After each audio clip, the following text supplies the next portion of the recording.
Yeah, I know what you're thinking. What'd you do? Take a hatchet to her veins? Nah, I just cut them myself. This is about my fourth try to make a recording for The Highwayman. The first one I finished and it had no sound.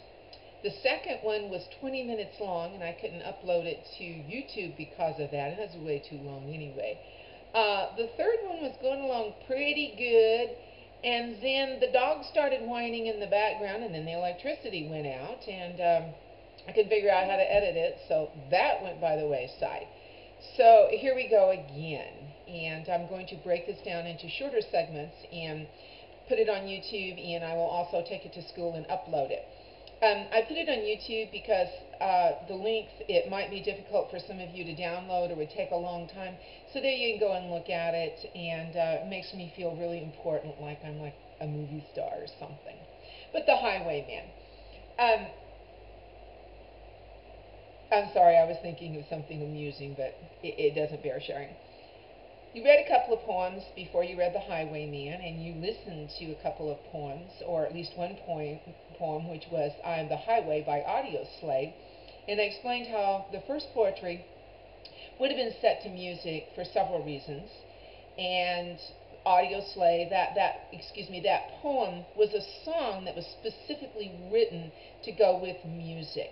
And then I had you read The Road Not Taken, which was a poem not written to set to music. And both of those poems had deeper meaning.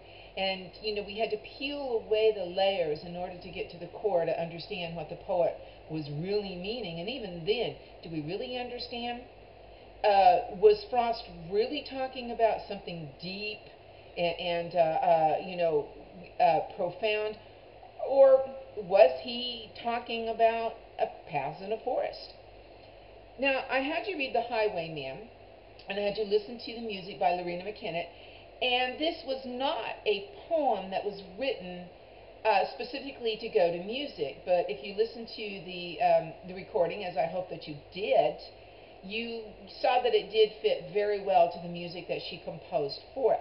But this is a different kind of poem than either The Road Not Taken or I Am the Highway. Again, those had the deeper meaning that we search for. This poem, The Highwayman by Alfred Noyes, doesn't have that really deep, deep meaning. It's a ballad, which means that it tells a story, and that's what it does. And when we examine this poem, we can look at it from the point of view of how we examine short stories or novels or even movies, in that the elements of the short story, for which I gave you a PowerPoint, um, apply to this poem as well as to The Lottery or Rose for Emily or any of the stories that we have read or are going to read. And so we can break it down in that aspect by the elements, which isn't to say that it doesn't have some metaphor or allegory or symbolism, because it does, but that will come. I want to talk about the elements first, and then we'll talk about that. First, I want to ask you about the setting. Where does this poem or this story take place? It doesn't give specifics as to either the geographical place or the time period, but it's pretty easy to guess which of those is correct. The time, obviously, is around the colonial period, probably around the time of the Revolutionary War or just before, and we know that because the Redcoats are the army of King George, who was the king of England at the time of the Revolution. So having set that time period, it also sets the geographical location, because this would not have been taking place in England. It would have been taking place in the Americas at that time period. Is the setting important to this story? Yes and no. This story could have taken place in other time periods. It is this story is more about theme than it is about the setting or even the characterization. Now, the characterization, we have several characters that we see or we hear.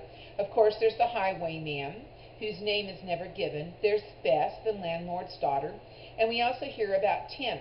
We hear somewhat about the redcoats, but they're rather stereotypical. There's nothing new there.